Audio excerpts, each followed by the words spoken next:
East Texas Whitetails. Let's talk deer. Let's talk more specifically, let's talk East Texas deer, because there's a big difference, right? Yeah. So, this is an East Texas whitetail deer. These are all East Texas whitetail deer. Great deer killed in South Texas, and kudos to the people that go hunt in South Texas and in West Texas. Nothing wrong with that, but there's just something special about East Texas whitetails and East Texas hunters. And I'm proud to join up with you and get to the point to where we give those folks out there that hunt in East Texas and kill East Texas whitetails a platform, a voice. Yeah. Somewhere absolutely. to show their animals and talk about their techniques and how they hunt deer and what they do and where their passion is, because I share that passion. Absolutely. Well, one of the things for me, if you've grown up here, you're basically two things. You go to church on Sunday and you hunt during the week. And so that's really kind of my childhood coming into this thing. But one of the things that's really kind of shocked me a little bit is here a week or so ago, you sent me over a picture of a gentleman down here in the area, Mr. Sloan, Right. who had this massive deer. Yeah. I mean, it was a massive deer. And we posted it on East Texas Banner. And so I own East Texas Banner, and we own the East Texas News Network up out of Angelina County. But, when I put that up, I'm sitting here thinking, okay, I remember this back in the day. The old papers, they would post this stuff. I mean, they would put it, they were fighting with column inches and stuff like that, and you couldn't put the picture too big or too small, this type of deal. So they were fighting with that. But one of the things that we're not having to fight with that now because everything's digital. And so, the more I sat here and looked at the analytics of how many people have actually seen that deer, it really kind of encouraged me to say, okay, there's something going on here that's a little bit bigger than I'm focused. A lot of us get focused in our certain lane, but the hunting side of this thing, especially throughout East Texas, I mean, it's huge, and the numbers prove it. And so that's one of the reasons why me and you started collaborating and talking about this thing and seeing what we could do, because it's really kind of an unfilled or maybe an untapped area here for the hunters. I feel like a lot of the hunters in East Texas are kind of neglected in some way, shape, or form. And hopefully, with what we're going to do with East Texas Whitetails, hopefully we kind of fill the void. Yeah. So, well, Jay, you see, there's a lot of avenues for folks to get pictures of their deer out there, right? Sure. And that's important. People like looking at whitetail deer. In fact, I would say that 99% of you whitetail deer hunters actually adore the animal they're hunting. They admire them. I mean, people will drive just to look at a whitetail that someone that they don't even know has harvested, and just to admire that deer, that animal, God's creation. And that's what's exciting about what you're bringing to the table here. You're talking about not only having a page where people upload their harvest, Sure. and then you share that once a week on Sunday nights, which is great, because can't you imagine sitting around the dinner table going, hey, wait, it's almost 7:00 and the pictures are about to come out on East Texas Whitetails, and then some 7 or 8 year old kid, and quite honestly, some 67-year-old kid, right? Sure. My deer's coming up. So that's exciting. That's a great thing. But the podcast part of it, Yeah. being able to sit down with someone that, has had success year in, year out, or maybe just once in a lifetime great success, and hear their story and let them speak to the viewers and say, this is what happened. We're not, in doing this, we're not looking to quote unquote teach East Texas hunters how to hunt, because I can assure you, if you start off that way, they're going to say, I don't need those guys to teach. Yeah. But it's more of a, every time a deer hunter talks to a deer hunter, you're stockpiling some of what you're hearing, whether you'll admit it or not. If I'm talking to somebody hunting up in Jamestown or Burkeville, and they telling me, yeah, our rut's not started yet, and they say, has y'all's down there in Deweyville? Yeah, we've been going about 3 days. Well, most of those guys know they're about a week behind us. Yeah. So they're like stockpiling that information, going, okay, what am I working next Tuesday? Sure. Getting ready. So, Yeah. this platform that you're providing is going to be, in my opinion, it's going to be intriguing. Sure. It's going to be refreshing, and it's just going to give the average hunter the opportunity to talk about what they love to do. Yeah. That's what's exciting. I think, yeah, and I mean, I go back to what I was saying a minute ago, just about the untapped element throughout East Texas. Because I mean, to me, hunting has always been synonymous with families. Right. You know, families going. Even if you don't kill anything, you know, and it was very rare when the Sharps went hunting that they didn't kill anything. I can't account for whether or not it was daylight or dark, but they did bring home something. But to me, it was a family event. It was campfires. It was hanging out. It was listening to the older generation talk the stories and tell everything that's happened. You know, and you know, my grandfather, he used to say, never let the truth get in the way of a good story. Right. And so, you know, and it was fun for us as kids, you know, because we're right there on the riverbank listening to what's going on. And so that's one of the things that I feel like we can bring to the mix a little bit is kind of unify the family of hunters. Yeah. You know, I think that's cool.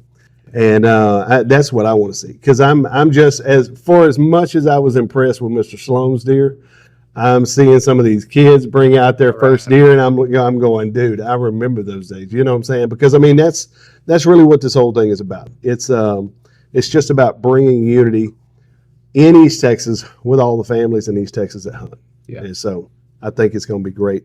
But specifically, the why we're doing this is, you know, from what I can gather, is that if we're not holding on to some of this stuff, yeah, there's a vacuum cleaner out there sucking away the heritage of the United States, in my opinion, and especially in Texas. You know, things are changing. You know, political stuff is changing. All those things are changing, but this doesn't have to change. You know what I'm saying? And I think we need to really be conscientious about how we approach some of this, just from a standpoint of making sure that we celebrate these moments with people. You know, I think that's going to be one of the things that I'm really interested in. You know, and to build on your thoughts there, you know, when we're interviewing these folks, you know, and they begin talking about their son or the first time they went hunting with their father and what have you, if by chance someone's scrolling through and they run across that interview and watch it long enough to go, you know what, I've never taken my son hunting or my daughter hunting. I think they might enjoy that. And we introduce someone to the sport. Absolutely. Man, that's wild. That's just, that's an added benefit for sure. But, you know, just to build on that, just yesterday afternoon, my son killed a buck on the river. Well, you know, so I was at the camp when he called and so the whole family come up. And my wife, my daughter-in-law, and then my daughter and her kids happened to be at the house. When we get up, we're taking pictures, and my daughter says, my goodness, it's not like it's a new baby. So she's not a deer hunter, right? So it's not a new baby to her, but right. To a deer hunter, it's like, yeah, it is. It's a big deal. It's a big deal, right? Yeah. And you know, for these hunters throughout East Texas, the Jeremy Sloans and the others, you know, the folk, we've seen some tremendous deer in Burkeville killed, and even up, you know, Tyler and Lufkin and those other places that we're going to reach, right? Yeah. Jasper. It's the opportunity for them not only to get their picture up on them, because there's a lot of people putting pictures up on deer, sure, and that's wonderful. We're not trying to cut in on that. Keep doing that. That's wonderful. You're also going to provide that opportunity, but to have the opportunity to tell your story. Yeah. A guy just like you or I to have the opportunity to get in front of 200,000 viewers, I think you reach, and tell a story. Yeah. And maybe even reach back in time and tell a story that's more precious than the harvest, and that's the first time they went hunting with their father or their grandfather or whatever. Right. And that's exciting. I'm looking forward to that. It really is, because I mean, you know, we were talking about beforehand just the reach that East Texas News Network and East Texas Banner, the collaboration of what we're doing there and how we're building that right now. I mean, I think, if I'm not mistaken, you know, a lot of people try to figure out how to equate the following, right? The best way to do that, in my opinion, is looking at engagements. Now, this is a little bit of a shift off of whitetail hunting for the moment, but just to let the people know that whenever you submit your story, or we do an interview, or we sit down with you or something along those lines, and your story comes out, the engagements that we currently have with both sides of our network is over 4 million a month, and so it's pretty big, and it's growing. And my hope is to get it to 10 million, and hopefully, Whitetails in the process will help get some of the stories out of what's going on. And so I really think this. I think East Texas Whitetails, when we were sitting down talking about it the other day, we're sitting here just trying to navigate, what does this need to be? And I just keep going back to bringing the community together. I remember, my dad was real busy. He was a preacher. And I remember he would shift right toward the middle of October. There was a shift, my grandfather, he would take a layoff at the at the plant. He'd take a layoff at the plant, and he would hunt the whole season. Yeah. That's the world I grew up in. And so, but my dad, he was not a successful hunter, but he loved the whole storytelling side, where we was all sitting around a campfire and that type of deal. But yeah, I remember that. I remember those moments every year. It was like, okay, here we go. We haven't worn camouflage all year long. We're about to ramp up. So I kind of relate to what you're saying about people who are not necessarily the sportsmen, but kind of see that and they go, this may be a great way to bond with your family. And, people sit around and we see these big deer in East Texas, and we think, or some people think, oh my God, there's a huge trophy buck behind every pine tree in East Texas. But, I think there needs to be a little bit of perspective, and I think your show will bring that to folks, because you take a ranch in South Texas, take a 10,000 acre ranch. Sure. There's probably 5 gentlemen paying for that, mm-hmm. and they got MLD permits, and they're killing, they each are going to shoot a 200-inch buck, right? Right. And they're paying probably $250,000 a year for that piece of property. Sure. In East Texas, if you've got 1,000 acres that you've leased, typically you're going to have anywhere from 7 to 10 hunters on that 1,000 acres. Yeah. And you may get 1 buck off of that 1,000 acres a year. Yeah. So when we see these successes and we see these big deer, not everyone's having big deer success, but that doesn't mean they're not having success, right? Right. When you go out there to the field, and like you talked about, you take your family, you spend the weekend, and after the morning hunt, you come back and somebody's cooking eggs. That's right. And you're telling the stories. That morning hunt, that was a success. Sure. We're going to talk about those as well, but we're going to focus on those ones that are horn success, right? And it's, if you think per acre of land, East Texas has more hunters per acre than any other area of Texas, because out in South Texas, West Texas, you have open areas and what have you. Here, you can safely hunt more people on a smaller pieces of land. And what that means to you and me and all the other areas of enterprise is a vast audience. Yeah. And a lot of sportsmen to connect with. Yeah. And that's what we're going to do. We're going to connect those 100,000 hunters in East Texas, because it's literally an army. Some of the people that I've interfaced with over the last 3 or 4 years, they come out of Houston, Baytown, Right. Port Arthur, Nederland. You got the East Texas Banner. Well, now ETW / East Texas Banners, East Texas Whitetail, you're going to have as many people from Nederland, Port Arthur, and Baytown looking at your news media, because you're talking about what's precious to them, and that's exciting as well. Yeah, absolutely. There is no doubt. There's a lot of people who retire up to this area, from Houston. Even, I've even met some folks from the West Coast, who retired over here. They were great people. But the thing is, they didn't come here for the hunting, for sure. Right. But at the same time, it's been cool to watch how this area has a gravitational pull on folks. And I'm excited about being able to highlight something that's very, very, very much in the fabric of anybody born in Southeast Texas and East Texas specifically. So. Well, some of the things about the show that the viewers may be interested in, and you and I have talked about this, is when we do these shows, we're going to talk as much about styles and techniques as anything. We're not going to be pushing any special attractants. Of course, we'll have sponsors naturally that will support, right? But Sure. but we're not going to be focused so much on what type of attractant was you using. We're going Right. to focus more on the hunter.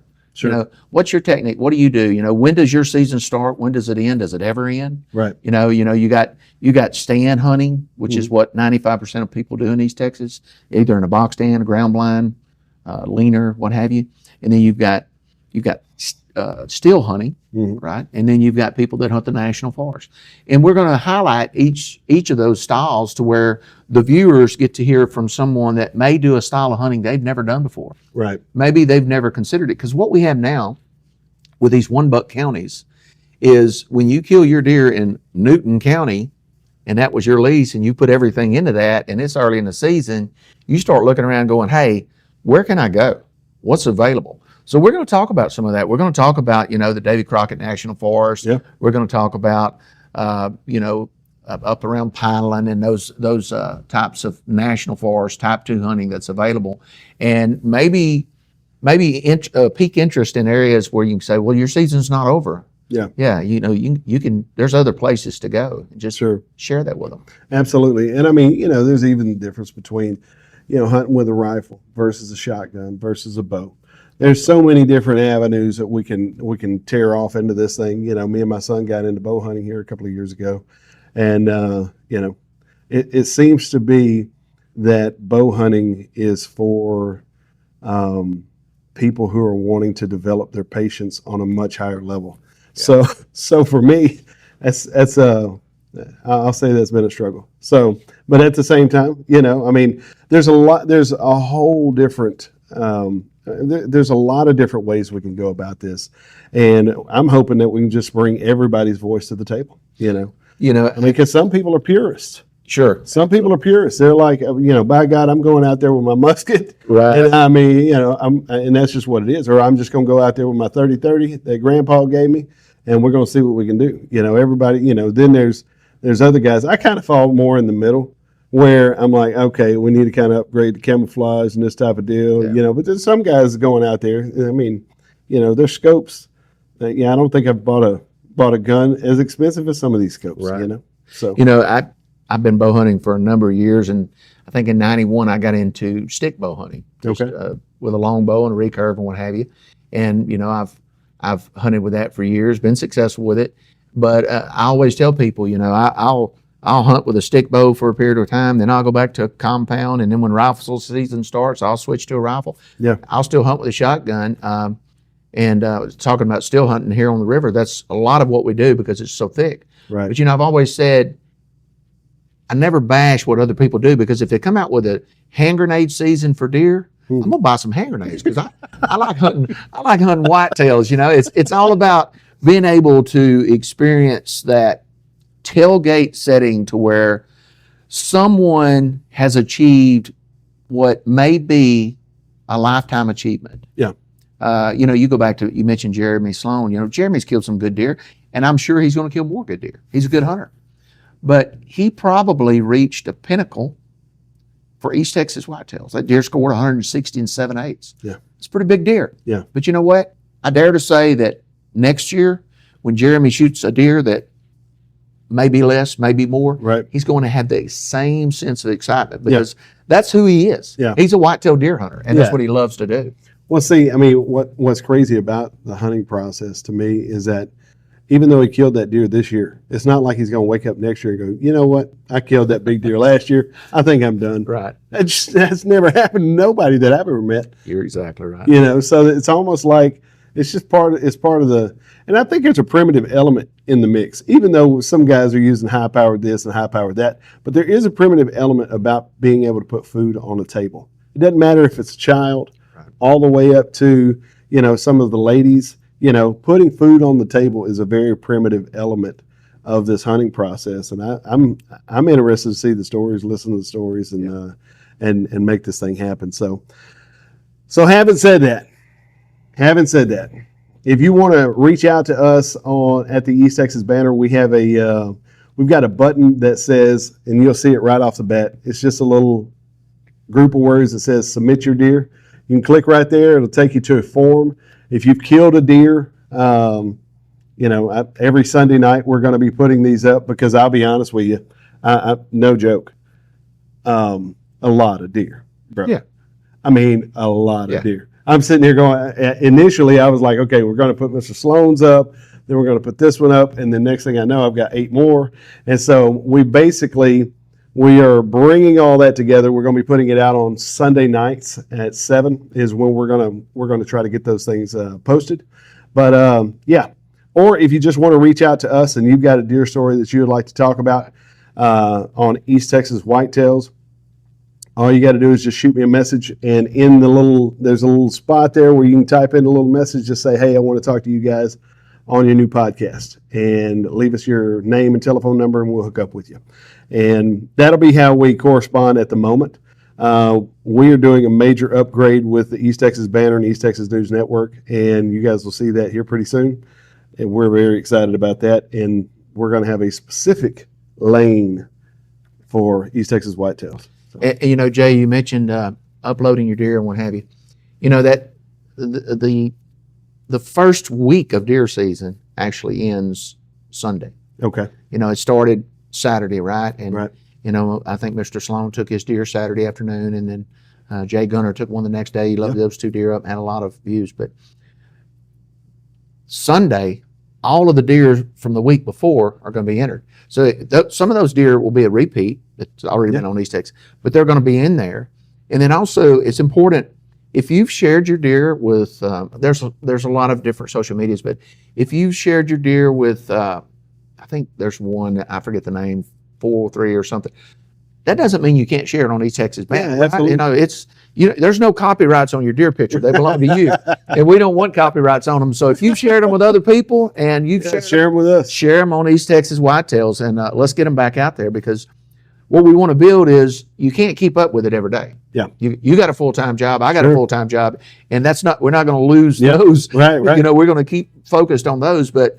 On that Sunday afternoon, those things will start being loaded up, and these deer interviews, on Saturdays, and it's exciting. I'm excited to be part of it, and I appreciate the opportunity you're affording me to allow me to be part of it, because I have a lot of passion around it. I'm really excited. Yeah, it's a big deal. It's going to be an even bigger deal. So I think it's going to be great. Ladies and gentlemen, we appreciate you guys for tuning in. Until next time, if you want to submit your deer, go to EastTexasBanner.com, and before long you'll be able to go over to EastTexasWhiteTails.com.